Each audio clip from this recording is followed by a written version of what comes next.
Senate chairman सादिक संजरानी एक ॾींहं जे दौरे ते जैकबाबाद पहुतो। SSU जे रिपोर्टर हाशिम बिरोही मूजिब सेनेट चेयरमैन सादिक संजरानी ओल्ड वेगन स्टैंड ते क़ाइम टेंट सिटी कैंप जो दौरो कयो। सेनेट चेयरमैन सादिक संजरानी टेंट सिटी में बरसात मुतासिरनि सां मुलाक़ात करे संदन मसइलनि ते ख़यालनि जी ॾे वठि कई। उन दौरान बरसात मुतासिरीन सेनेट चेयरमैन ऐं ॿियनि जे साम्हूं दाहींदे चयो आहे त असां गुज़िरियल केतिरनि ई ॾींहनि खां मुख़्तलिफ़ रोडनि ऐं वाहन जे कपरनि ते वेठा आहियूं, असांखे कुझु बि न मिलियो आहे। राति असां ते इंतज़ामिया महिरबानी थी करे असांखे टेंट सिटीअ में आणे राशन ॾिनो आहे।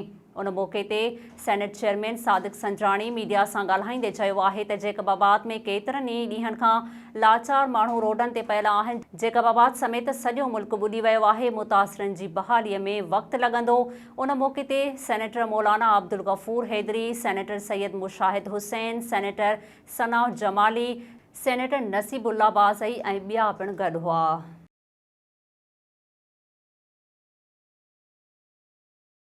नाज़रीन, वधीक ख़बरुनि ऐं अपडेट्स जे लाइ ॾिसंदा रहो SS न्यूज़ वेब चैनल। असांजे चैनल खे लाइक ऐं सब्सक्राइब करणु न विसारींदा।